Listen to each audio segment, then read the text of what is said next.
Welcome to the Dirty Side of Leadership podcast with Ron and Kristin, where leadership meets entertainment. This podcast features stories with names and certain aspects that have been changed to keep submissions private. Enjoy the show. Welcome to the Dirty Side of Leadership podcast, where leadership meets entertainment.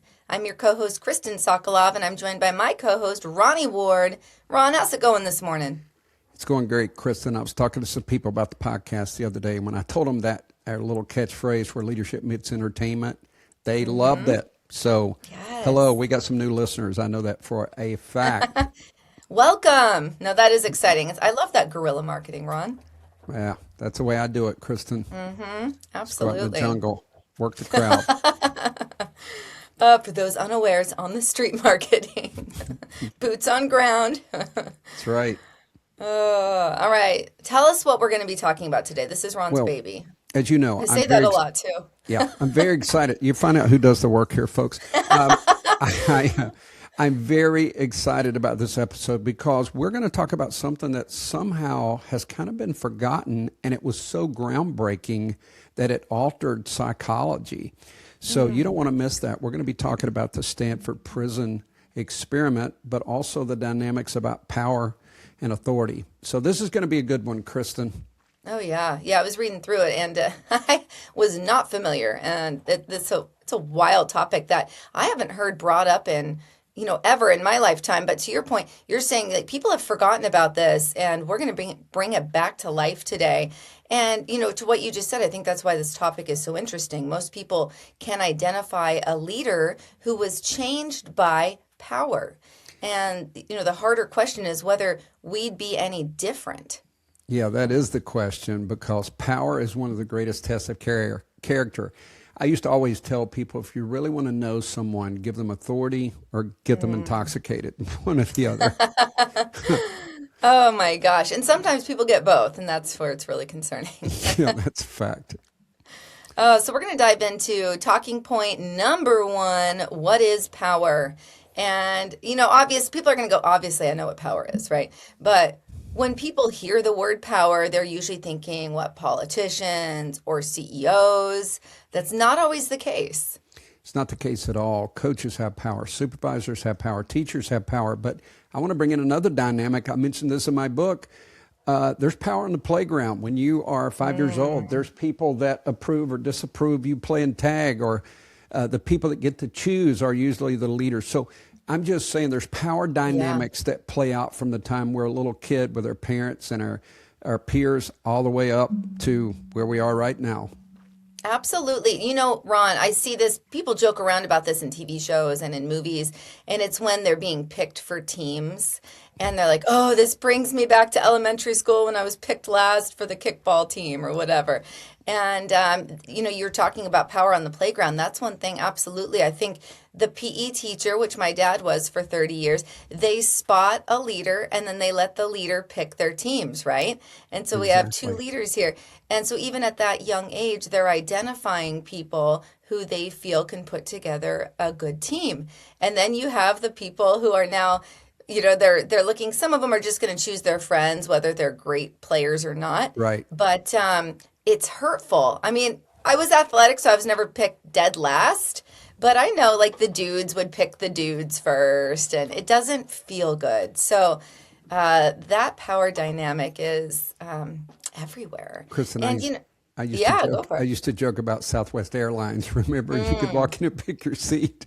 Someone's sitting there a little heavy. They're going to be sitting by themselves for a long time until the last person comes on the plane. So, my I haven't flown gosh. Southwest in a while, but I assume they still do that. It's really funny. They do. And what's funny, Justine, who I brought out to Charleston, she was always, we flew Southwest recently.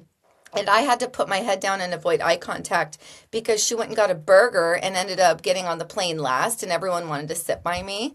And so I just had to avoid eye contact, and people thought I was being rude. But anyhow, long story short, I digress. Anybody who can influence another person's behavior has some degree of power. Think about that. Yep. And leadership and power are connected because leadership is influence and power produces influence. So they run together. They're linked. Yeah, they are. And the problem is that power can be used to serve people or control people. Absolutely. And again, the reason I say the Stanford Prison Experiment is so important is it's still playing out. We didn't learn from it. So we're going to look at some discussion points about kind of the difference of serving people and controlling people. We're going to look at power versus influence, service versus control, why humans are naturally attracted to power, the responsibility that comes with authority. So again, this is going to be cool. Stay with us, folks. All right, we're going to get into the Stanford Prison Experiment, Ron. You talked about this on the front end, and that's one of the most famous studies on power. Yeah, it really is. It was conducted by Philip Zimbardo. And if we have time, this was 1971. I want to make that clear.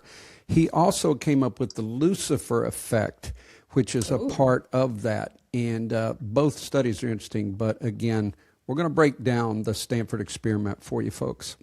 Lucifer as in Diablo. Oh, yeah. Can't wait to get into that. All right, so for listeners who may not know the study, why don't you explain to us what happened, Ron? Yeah.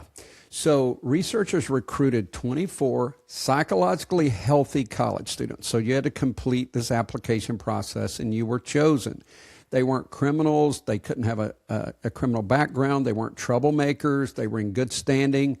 And they didn't have behavioral problems. They weren't on any kind of behavioral medication, any of that. They were ordinary students who volunteered for a paid study, and they were paid to do this. I keep thinking, did they have behavioral problems when they left the study? That's been brought up, Kristin. Horrible. To see if there were long-term effects, because there certainly were short-term effects. Absolutely. So, oh my gosh. This is so wait. They were randomly assigned roles, right? Just random. Right. Half were assigned to be the prison guards, and the others were assigned to be inmates. Okay. Yeah. I remember this a little bit. It's very interesting.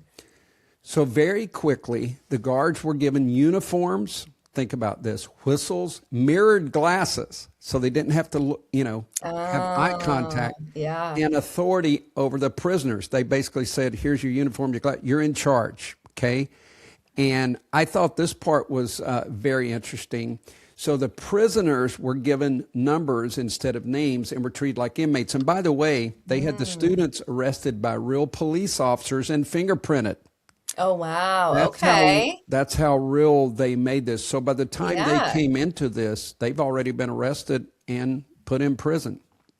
Oh, my gosh. And back to the point where, so it wasn't like what we were talking about earlier on the, the elementary field or recess or whatever, where you're either aggressive or submissive, right? Like this was just completely random. This was just random. As a matter of fact, I think they could have completely switched roles and got the same result. Oh my goodness. It wasn't about the personalities. It was about the situation, and we'll talk about that. I can imagine that's where things got interesting. Yeah, it did. So researchers are thinking, this thing's going to be 2 weeks, and we're going to learn some behavioral analysis stuff in psychology. But within a couple of days, some guards began to get increasingly authoritarian. They created arbitrary rules. They made up the rules, handed out punishments, and began exerting psychological control over the prisoners. Oh, my goodness. And I can imagine the prisoners started changing also. Oh, they did. Some began to withdraw. Some became really anxious to the point one left. Some became emotionally distressed. A few even had emotional breakdowns. Yeah, it was more than one and they had to be removed from the study. I did want to touch on, and this is really bizarre, Kristin, but these guards began to wake them up multiple times in the middle of the night. Oh, that'll make anyone crazy. Yeah, when you interrupt sleep, it's difficult on the brain. They begin to do it on a regular basis. They also begin to cause them to do push-ups and very strenuous exercise. In the middle of the night? No, this was just throughout the day. Oh, got it. Okay. And then they would be tired. They'd wake them up in the middle of the night. But it got even more interesting because if you broke certain rules, you had to go in this little closet, solitary confinement. Oh, man. And then what they worse and worse. Well, listen to this. You're going to love this. They started noticing the punishment change based on the mood of the officers or the students pretending to be officers. How many times have we talked about leaders, moody leaders who are emotional? And, you know, there was the boss, I mentioned that we would go, how is he today? And they're like, don't go in there today. So you knew better to ask anything because he was in a bad mood. Oh my goodness. I totally get that. Because even like the other day, Ron, I'm usually happy-go-lucky, but I had a bunch of deadlines. And because I am self-employed, I work from home, you don't have that dedicated space and nobody sees it as, I mean, I homeschool, everyone's always here. So Dave and the kids alike were just asking me tons of questions. And I'm like, I need an hour of no interruptions. And then it was like, ooh, someone's moody. But I noticed myself getting snippy because I was under pressure to get something done. So I can imagine if a prison guard, right, like someone with the power, just one little change like that can definitely affect the mood and the overall outcome. Yeah, and it goes even deeper with the things that started happening. So, again, they thought this was a 14-day study. Think about this, Kristin. After 6 days, they had to shut this. They had to go, we're calling it because it was getting so unhealthy. Now, I want you, what do you think if they're already locking people in closets, doing excessive exercise, talking down to them? Oh, and by the way, I forgot to mention one thing. They begin to call them numbers. They never use their names. So they dehumanize them right out of the gate. Yeah, that'll mess with you for sure. That messes with you as well. What do you think would have happened if they'd let this thing go, Kristin? Oh, it just, I think, like I mentioned earlier, I think that these people would have had, especially the prisoners, would have had long-term damage emotionally, right? This would have impacted like a PTSD type of situation. And then we see the abuse of power, the abuse of control. God only knows where they would have gone to with that. Maybe there was maybe sex abuse would have happened. Maybe, you don't know. But if it was unchecked and it went on for the full 14 days, nothing good. You just speculated what experts say, and they even were afraid it could have ended up in homicide. Oh, wow. That's how fast this was progressing. Think about that. And the fascinating part is, with that said, in the beginning, you're talking about these are people. These were not bad people. These were people that didn't have criminal records. They weren't the troublemakers, right? Like they all had to pass a psych eval. So it just shows you what can be lying beneath. And Kristin, that's why it was such an interesting study. Like if they'd have brought inmates in there, they would have expected certain things. But these were considered normal college students, decent young people, and they were just simply given power, or they had power taken away if you were an inmate, and it dramatically changed their behavior. Yeah. Wow. I can absolutely. What should leaders take away from that? Because I think, Ron, we've all experienced a leader that shouldn't be a leader, and they are like the control just washes over them and takes over. And that's when they shouldn't have been put in a leadership position. But what's a takeaway? Yeah, and this does tie over a little bit into the Lucifer dynamic. First, environments influence behavior more than we like to admit. And Kristin, think about this. If you had grown up in a drug-infested, Section 8 housing, and that's all you ever saw, we don't know if you would be the way you are right now. Yeah, likely not. Yeah, there's a few people escape, don't get me wrong, but that's why we do childhood programming and coaching, because sometimes your childhood's following you around, you don't even realize it. Absolutely. Yeah. And then power changes how you see yourself and how you treat others. If it isn't balanced by accountability and self-awareness. And I remember watching that, and I know you were interested in this as well. It happened to have happened not too far from where I am, but the Murdaugh murders. Yeah. And when you watch that, their young son, he was not really that good looking, not that athletic, but they had money. And he was, controlling with his girlfriend. He was, sassed his parents, wasn't grateful, all of that stuff. And you could see that behavior just kept progressing, and then ultimately the girlfriend was killed on that boat with him. Right. Now, I know he was killed, God rest his soul, but it's the truth that his behavior was just getting more and more out of control. And Kristin, offline, I want to talk to you about a new Netflix special and a series, episode I want us to put together. But let's stick with All this. right. Yeah, I can stick with it. No, that is very interesting. I just watched the new one. They just put together a new one on the Murdaugh trials, and it goes even deeper with the backstory and then with the jurors. So that one was really cool too. But it is very interesting. So in other words, really, I think that nobody should assume that they are immune when given control and power. No, it's true. Most people go, oh, that would never happen to me. And I also hear people who are, some of the social justice warriors, they act like they would have been so different. If they'd lived back in those times, they probably would have done some of the same bad things that other people did. So your environment, the people you're around, especially when you're a child, this is what they don't understand. They're thinking with an adult mind, but when you have a child mind, it's not developed. And of course, it's absorbing everything that's coming in, and it will absolutely influence you. But again, what this prison experiment showed, that even when you're an adult, that stuff can influence you. And we have all seen it. There's a section in my book called Working for an Idiot. And I saw a guy who got promoted from within all the way to chief. And it was the worst case. I do think now, I didn't understand narcissism then, but he was a narcissist, but it was the worst case of someone letting the power go to their head that I'd ever seen. And I don't think I've ever seen it that bad since then. Wow. Yeah. And generally speaking, and I've seen that too, it's someone that has a lower confidence level. And but they're like overdoing it, overcompensating to make up for it. But it's really a sick process to watch.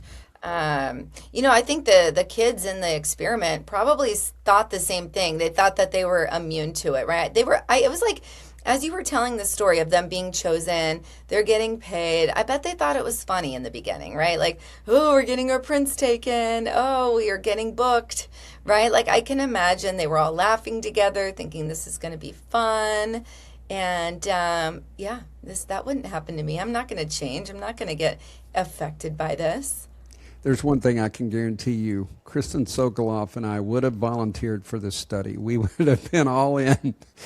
Oh, my gosh. I'd be pissed if someone was treating me like trash, though. No, I'm saying you would have volunteered for the study. You don't know you're going to be treated like trash. That's true. I said, you and I, they were going to pay us to do this little experiment. I would have been. Ron. You don't think you might be on your... No, I don't like being told I have to stay in a certain space. What's that whole? It's like, oh my gosh. You might have been a law enforcement officer. You might have been in authority. They didn't tell you that.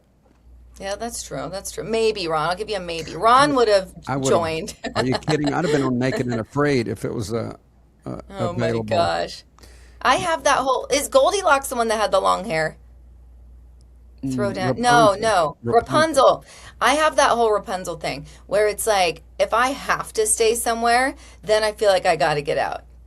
We have to do an episode on that. It's like a whole Rapunzel syndrome. We're going to break down some of Kristin's psychological issues, folks. Anyways, no, it's very interesting. Who knows? Maybe I would have Ron, but Ron would have signed up for it for sure. No doubt. All right, let's summarize here. So the discussion points from this, just some takeaways. Is, of course, we talked about the prison experiment, the random assignment of roles, which was very important, how quickly behavior changed, the influence in environment and authority, the way the guards treated the inmates and how the inmates felt about themselves. It's amazing too, Kristin. They took on that persona.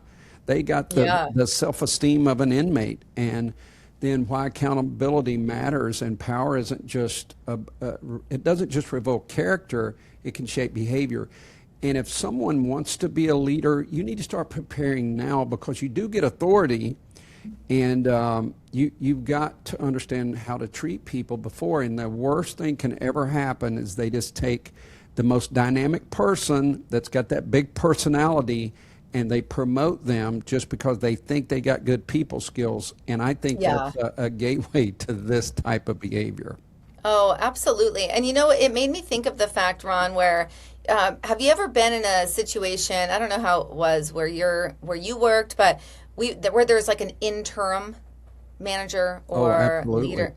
Okay, and I've seen it, essentially you're leading your peers, right?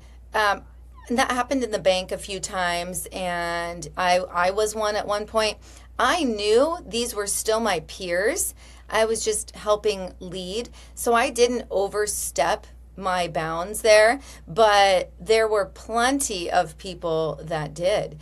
And that's a really good indicator is when somebody's given that little bit, like, I'm going to be on vacation for a week, so you are the point person, right? Point person just means you're helping facilitate. It doesn't mean like you're full on making changes. And I've seen that where they had 1 week of power while the manager was on vacation, and they went full ape shit on it. It was insane. And so that's an indicator right there. Thankfully, the situation I'm thinking of right now, my manager at that point knew that that person was not on the list, was no longer on her bench, right? But so many managers don't cue into that. Yeah, I think it's universal. People want power. People imagine themselves in a nicer office, or they imagine themselves supervising. Now, most people, though, have a pretty healthy image of that, but there Yeah. are people who they really are insecure and they want the power.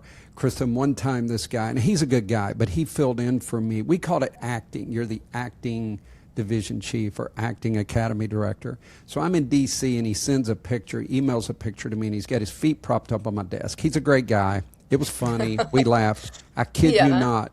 The second most significant issue, I'm talking like sexual assault kind of thing, happened, not our agency, but another agency. But anyway, it happened while he was in charge.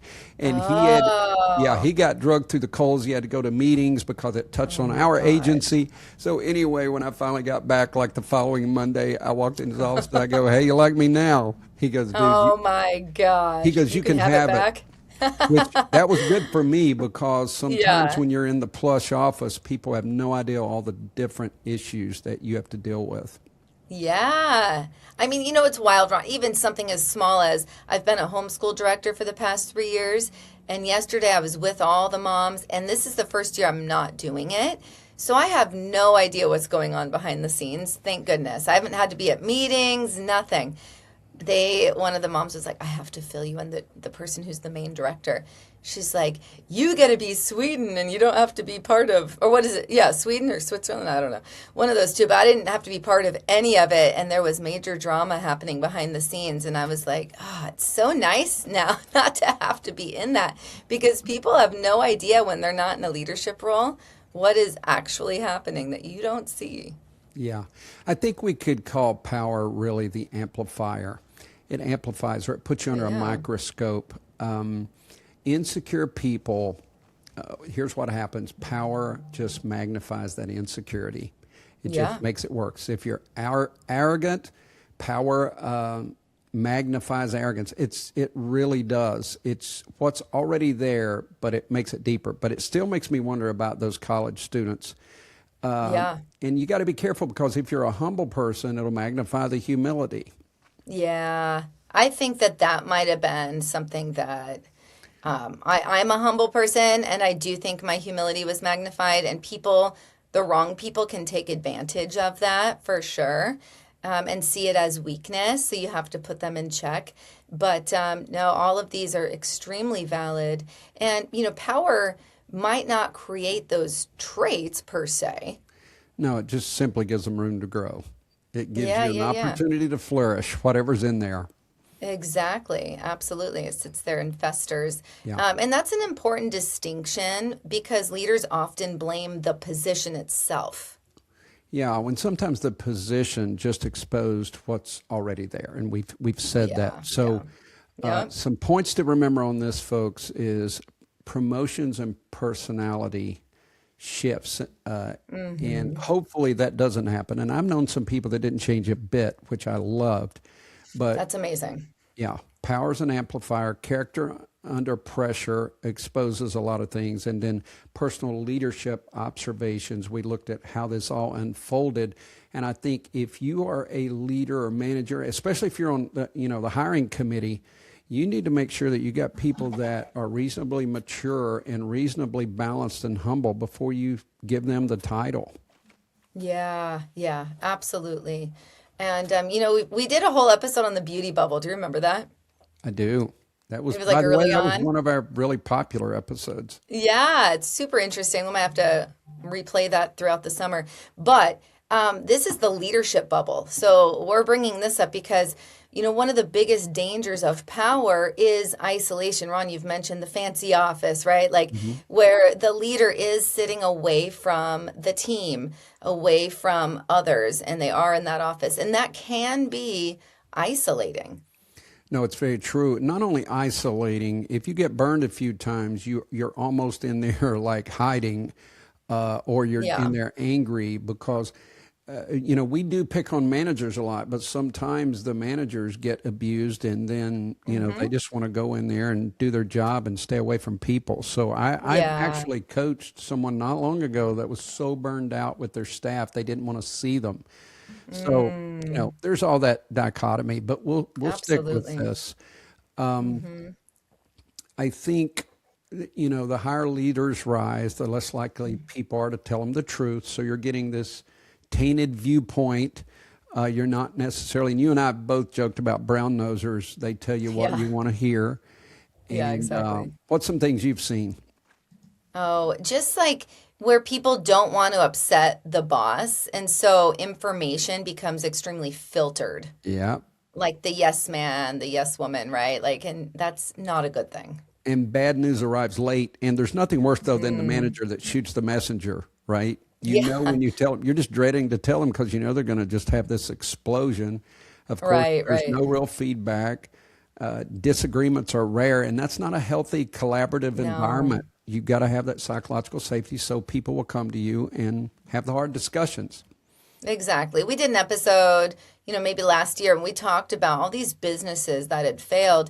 And one of the, something we had deduced that was familiar with all the stories is that leaders what the information they were getting was being extremely filtered.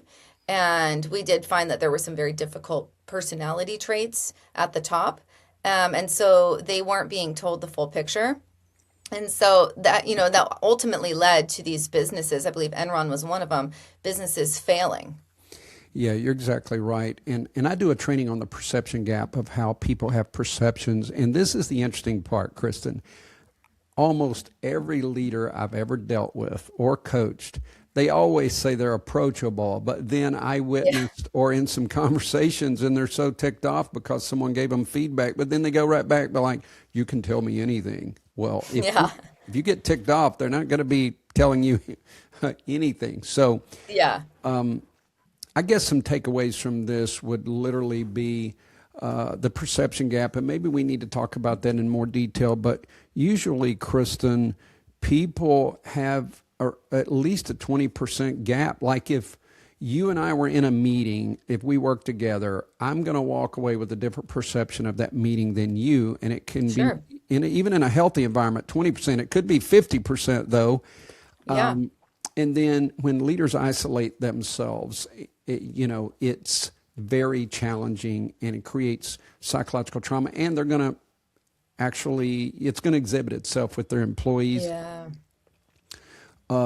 What's next here on our Well, takeaways? something that's always been really important to me is, we're talking about why honest feedback disappears. And this is something for leaders to reflect on.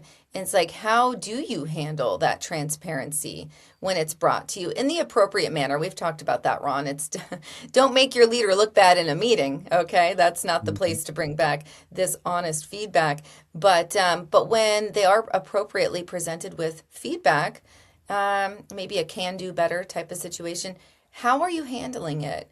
When you start seeing that feedback disappear, that's when you need to do some reflecting. It is. And all leaders, I love this one, Kristin, all leaders need a circle of truth tellers. Oh, yeah. You need someone that will tell you the truth, or more than one. and in the right way, but that can create such a healthy environment. Yes, absolutely. You need that. I mean, even in just like your personal life, right, Ron? Like I don't know about you. I really appreciate when I have a friend. Like I'm serious. Justine, we went on a trip and she was like, I see that you're wearing like a different eyeshadow color. And I'm like, yeah, I've been working with this different color. She's like, it looks good, but I would really go with the other one. I think that looks better. And I'm like, thank you. You know, it's something as simple as that. She had the stones to just kindly bring up that it wasn't looking as good as usual. And I really appreciate that. And she did it in the right way. I knew her feedback wasn't coming from a place of, hate or anything like that. And then I took the feedback really well and applied it. And so I feel like I love when I have a friend that can be super honest with me. And I just really challenge people to have more of that. Do you have a friend that does that, Ron? Yeah, Kristin, the day, Are they afraid of you? the day after the move, I was exhausted. When you're unpacking your house, you're doing all that stuff. I'd hurt my back a little bit. So anyway, I go on that morning. I had something on my mind because I'd been coaching. I wanted to put it out there. I had a buddy send me and he goes, dude, you need to take that down. You look like crap. And I went back and looked at it. It was raw and unfiltered. And I did. I looked, I don't look great. Kristin's off, looks like a movie star on there. I don't, but he was right. Because I'm not raw and unfiltered. he was right. It was rough. So I took it down. I redid it when I got some rest. See, we need those friends. I have a lot of respect for that. And I have respect for you for actually like not being offended and listening and then applying what he had just told you. I texted back. I went and looked at it. I said, dude, you're right. I took it down. I was exhausted.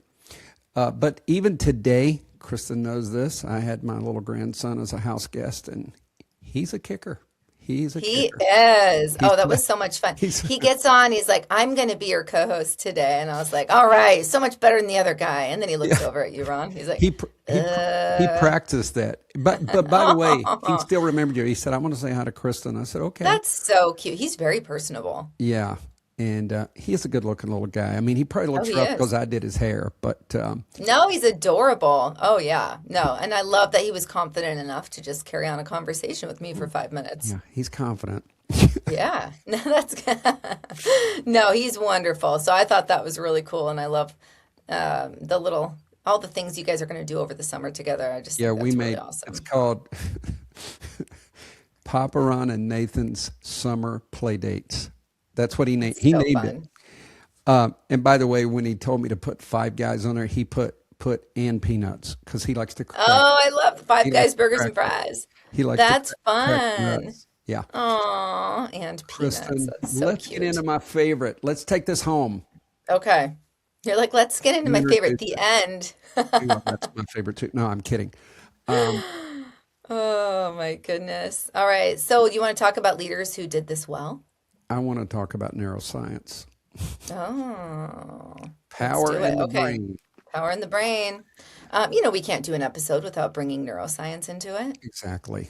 So there's one word that encapsulates all this. We use it a lot, but it's really true. And even I guarantee you, we didn't know as much back then, but if you look at the guards versus the inmates, those guards were getting dopamine hits when these people are having to do what they tell them to do. That's how people get bullied. That's how people get abused at work because the leader, in that arrogant way, they get the dopamine hit. Oh, yeah. Yeah. Isn't it sick? I mean, it is. It's frustrating. For lack of a better word. Oh, it's so bad. And it really does explain why leaders become addicted to promotions and titles. It is. From status, achievement, recognition, and authority can activate the brain's reward system. Kristin, I remember, look, I've dealt with this. I've told you before that there's certain people probably thought I was arrogant. I felt I was confident. But I remember when I was an instructor, we did a national training video. It was on canines because we had some U.S. probation officer get attacked by dogs, that type stuff. Well, I ended up playing the main role in this national video. I posted one time on my Instagram me getting attacked by the dog, and I had a stand-in double, Kristin, which was really interesting. Yeah. So it just so happens I go to a national conference, and I think it was in Seattle. It was out your neck of the woods. and they are playing this new canine video. It's like an actual class because, you've got all these different classes you can go to. Yeah. So I go into the social that evening. I certainly didn't go in to watch my own video, but I go to the social. I remember there were 2 female officers grabbed me by the wrist, and it was a tug of war. They go, "I want to buy Ron his first drink. We watched your video." It's the only time in my life I felt a little bit of that celebrity feel. And it. even though it was a little odd, I kind of liked it. It felt pretty good. Yeah. Like everywhere I went, I saw your video. That was cool, man. You got attacked by a dog. And I'm like, hey, I'll be signing autographs at a bit later this evening. No, but I had matured more, and by the time I released my book, I'm telling you, Kristin, the first book signing was so awkward for me. Now you get used to it after that, but the first one was here in my hometown, so I had people that I know. Imagine your good friend Justine or someone, you've just written a book. What do you write? You know what I'm saying? Like, it's really odd. I looked up and I'm like, oh my God, there's like 20 people that I personally know with their book in their hand. They just posted the book. And it was just an odd experience, and I felt a lot more humbled by that than I used to when I was younger. If that makes any sense. That is the word that was coming to mind. I was like, that would be a humbling experience, and you said it. And that is, and not only because of they're recognizing your achievement, but they've taken the time to invest in you. They've put time aside on whatever day of the week it was, and they're there for you, supporting you. And so it's also where you get to see the people that are there for you. And I think that's really cool. Yeah, it was. So remember, folks, just to recap this, if it's something you enjoy, but it can be power and status, you're going to get that dopamine drip or drizzle, some people call it, and it's going to feel good. So you got to monitor that. Sometimes, you're driven to get status because of that. It feels good, power, addiction, and you should always look at your purpose over ego, but sometimes that gets reversed, unfortunately. Oh, yeah, absolutely. And I just have to say, Ron, if someone is needing, say someone's in leadership and they work for someone else, and they need to be humbled, they should become an entrepreneur and see how that feels. You have a lot of failures that you have to experience before you experience successes, or at least they're mixed in.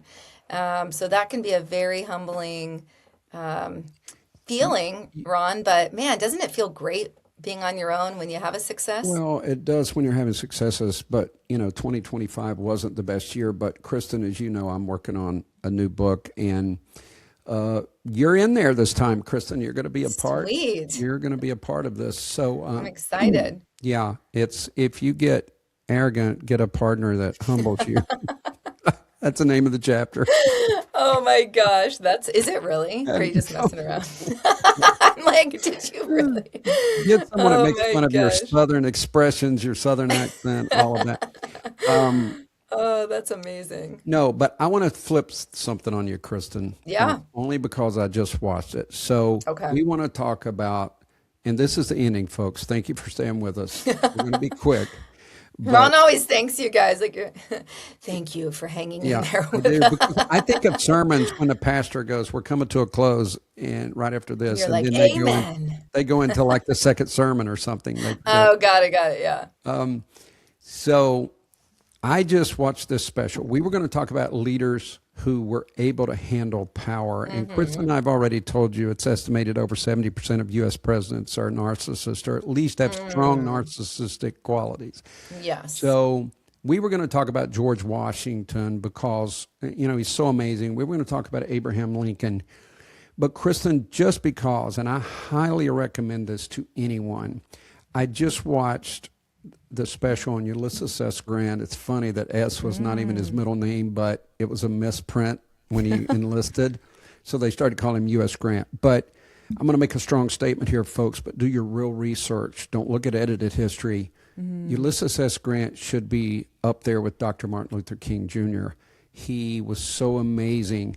When he went in and enlisted, because his family were abolitionists, he married into a family with slaves, by the way, and when he enlisted in the military, he freed his slave. And they even said, you can get $1,000, and he said, no, he's free.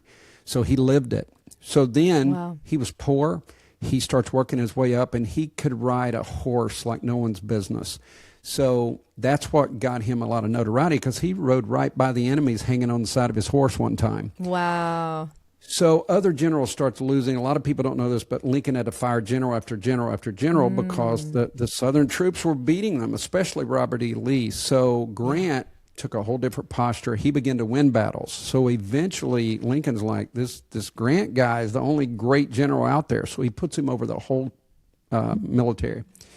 So finally there's this big showdown. I mean, if it was a sporting event, it would have been amazing, because you got Robert E. Lee, the distinguished general. They both graduated from West Point, facing Ulysses S. Grant. But here's what happened.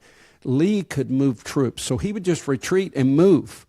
And Grant knew that. So when they started retreating, terrible weather, raining, his generals come in and said, "We got him on the run." And Grant said, "Pursue, take him over." No one had ever done that to Robert E. Lee. Right. And he did. He also had cut off their supply lines. He knew they were hungry. He knew they were thirsty. So fast forward. Finally, the day comes. Robert E. Lee realizes this is futile. He decides to surrender. So he asks for the conditions of surrender. Now, this is the power, guys. You need to hear this. Yeah. Grant could have done a lot of things. He's the big victor. They meet in Appomattox, Virginia, and he tells Grant, "You tell your men they can keep their horse, just like keeping your car today. They can keep their sidearm. They got to turn in their rifles."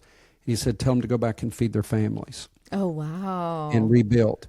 So Robert E. Lee, by the way, wears his big distinguished uniform, press and all that. Grant has a migraine the night before.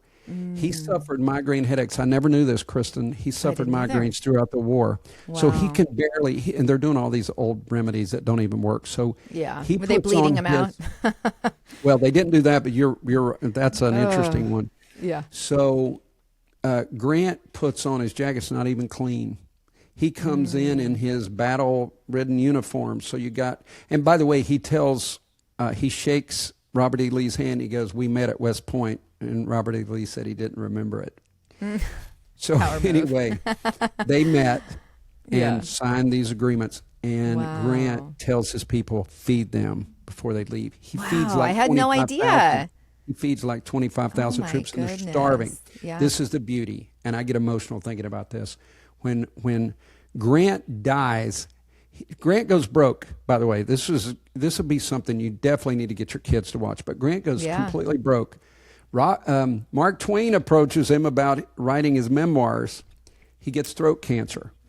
He fights death to finish these memoirs. It's one of the greatest selling memoirs of all time. Wow. And back then, and his family made $500,000. He died 3 days after finishing those memoirs. Oh, wow. He didn't want his family to die broke. Yeah. So $500,000 back then too. That's a lot of money. Yeah. Oh, yeah. That would be like $20 million, I guess. Yeah. So think about this, though. This is so cool. They read a letter. I got emotional, Kristin. They read a letter from a Confederate soldier telling him how much he respected him and he's sorry he's suffering.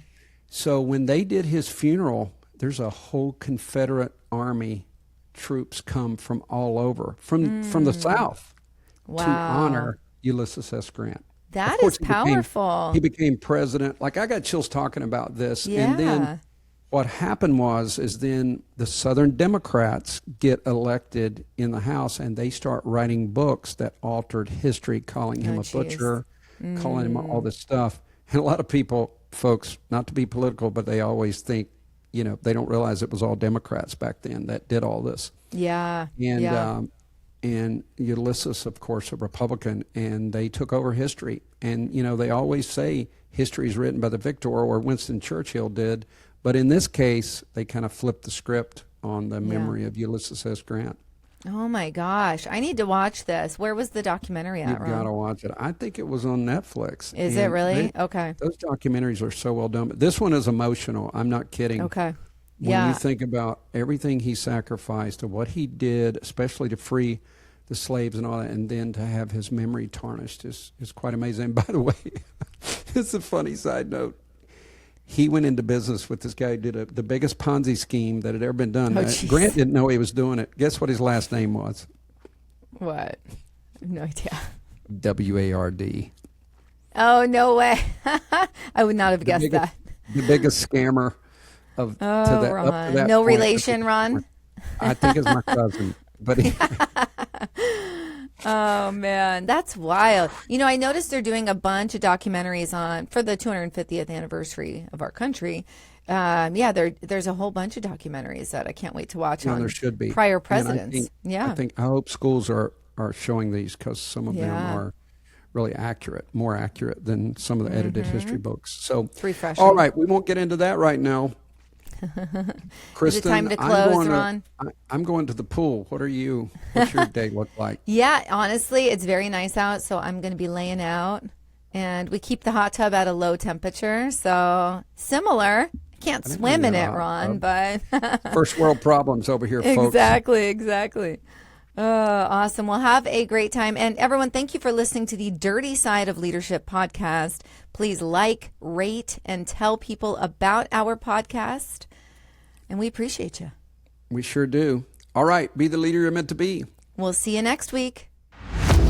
The Dirty Side of Leadership podcast is brought to you by Forward Operations. If you'd like to book Ron or Kristin for speaking events, training, or executive coaching, visit forwardoperations.com. Be the leader you're meant to be.